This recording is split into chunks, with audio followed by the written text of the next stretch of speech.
Assalamualaikum warahmatullahi wabarakatuh. Perkenalkan, nama saya Hamzah Yasir. Nama saya Resi Bagas. Nama saya Muhammad Radi Gusiansa. Nama saya Rosi Rosmalayu. Nama saya Syafika Aziza. Di sini kami akan mempresentasikan persatuan dan kesatuan pada masa Orde Baru. Persatuan dan kesatuan berasal dari kata satu yang berarti utuh dan tidak terpecah-pecah. Arti dari kata persatuan dan kesatuan yaitu bersatunya keanekaragaman corak seperti budaya, agama, ras, bahasa yang menjadi satu kesatuan utuh dan serasi. Persatuan dan kesatuan pada masa Orde Baru. Sebelumnya mungkin kata Orde Baru cukup familiar bagi telinga kita. Namun apa sih itu masa Orde Baru dan kapan sih lahirnya masa Orde Baru itu? Nah, jadi masa Orde Baru adalah sebuah zaman sistem pemerintahan Indonesia yang menggantikan zaman sistem pemerintahan yang sebelumnya, di mana sistem pemerintahan tersebut didasarkan atas beberapa koreksi atas berbagai penyimpangan. Terus lahirnya masa Orde Baru yaitu diawali dengan keluarnya surat Super Semar yang dikeluarkan oleh Soekarno kepada Letjen Soeharto. Persatuan bangsa berarti gabungan suku-suku bangsa yang sudah bersatu. Dalam hal ini, masing-masing suku bangsa merupakan kelompok masyarakat yang memiliki ciri-ciri tertentu yang bersatu. Penggabungan dalam persatuan bangsa, masing-masing bangsa tetap memiliki ciri-ciri dan adat istiadat semula. Dalam persatuan bangsa, satu suku bangsa menjadi lebih besar dari sekedar satu suku bangsa yang bersangkutan, karena dapat mengatasnamakan bangsa secara keseluruhan. Misalnya suku Bugis atau suku Batak dapat menyebutkan dirinya bangsa Indonesia yang memiliki ciri jauh lebih luas dan kompleks daripada suku Bugis atau Batak itu sendiri. Kesatuan merupakan hasil dari persatuan yang telah menjadi utuh. Maka dari itu persatuan dan kesatuan sangat erat hubungannya. Kesatuan bangsa Indonesia berarti satu bangsa Indonesia dalam satu jiwa.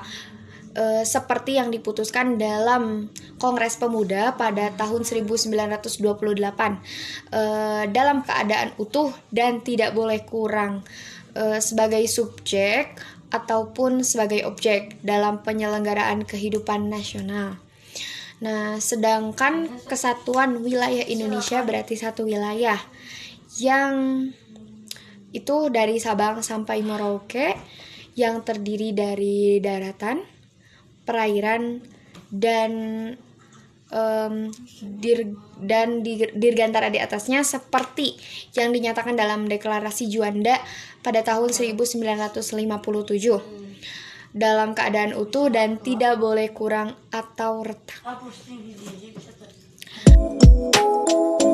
Kondisi persatuan dan kesatuan bangsa pada masa Orde Baru. Masa Orde Baru ini dimulai sejak 11 Maret 1966 sampai 21 Mei 1998. Masa Orde Baru adalah sebutan untuk pemerintah presidensial Indonesia dengan Soeharto sebagai presidennya.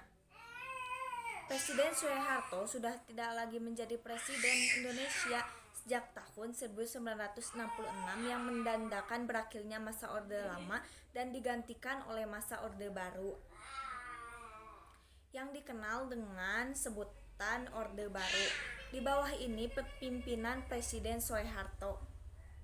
Para pemerintahan pada masa Orde Baru berbentuk 7 kabinet dengan nama Kabinet Pembangunan 1-7. Namun dalam pelaksanaan tersebut menyimpang fakta bagi bangsa Indonesia.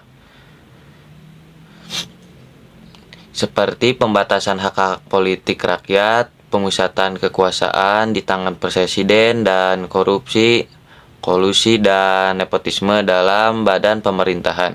Karena penyimpangan sangat berat tersebut, akhirnya kekuasaan Orde Baru berakhir setelah adanya perlawanan rakyat terhadap kekuasaan Soeharto melalui gerakan reformasi.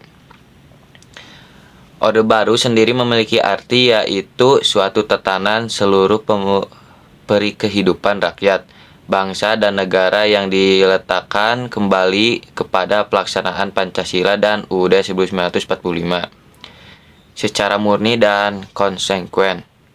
Dengan kata lain, Orde Baru adalah suatu orde yang mempunyai sikap dan tekad untuk mengabdi pada kepentingan rakyat dan nasional dengan dilandasi oleh semangat dan juga jiwa Pancasila serta UUD 1945. Untuk selanjutnya ada penjelasan mengenai kelebihan sistem pemerintahan Orde Baru di setiap bidang-bidangnya. Mengenai kelebihan penerapan ideologi pada masa Orde Baru, yaitu ideologi Pancasila. Yang pertama, stabilitas negara lebih terjamin. Yang kedua, kedaulatan rakyat sepenuhnya ditegakkan melalui pemilu yang tidak terlaksana pada Orde Lama.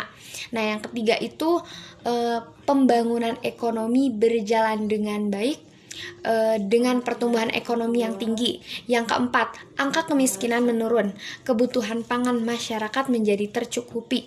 Yang kelima yaitu suksesnya program-program pembangunan masyarakat di bidang-bidang seperti transmigrasi, program wajib belajar, dan sebagainya. Yang keenam, dibentuknya sejumlah lembaga negara sesuai dengan Undang-Undang Dasar 1945. Kelebihan politik Orde Baru. Keputusan dapat diambil lebih cepat, sistem pemerintahan yang lebih sederhana, koordinasi antara pemerintah pusat dengan daerah menjadi lebih mudah. Keunggulan NKRI pada masa Orde Baru di bidang ekonomi. Pertama, perkembangan pendapatan per kapita masyarakat Indonesia yang pada tahun 1968 hanya $70 Amerika Serikat. Dan pada tahun 1996 telah mencapai lebih dari $1.000 Amerika Serikat. 2. Berhasil melakukan program keluarga berencana yang pada masa sebelumnya belum pernah dilakukan. 3. Semakin banyak rakyat yang pintar membaca dan menulis sehingga tingkat pengangguran berkurang. 4. Sudah mulai bekerja sama dengan pihak asing dan banyak menerima pinjaman dari luar. 5. Sukses melakukan laksana gerak wajib belajar dan gerakan nasional orang tua asuh. Keunggulan NKRI pada masa Orde Baru. Yang pertama, suksesnya program keluarga berencana. Yang kedua, meningkatnya jumlah masyarakat yang bisa menulis dan juga membaca. Yang ketiga, menurunnya angka pengangguran.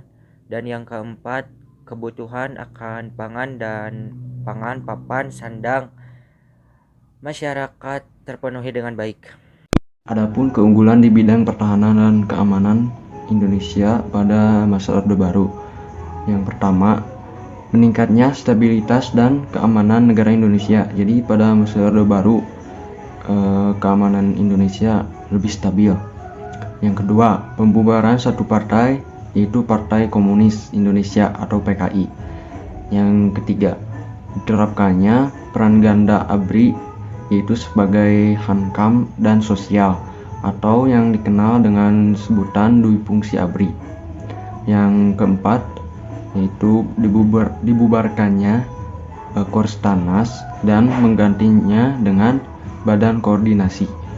Yang terakhir atau yang kelima yaitu menggunakan Kopkamtib untuk memelihara dan meningkatkan stabilitas keamanan dan ketertiban.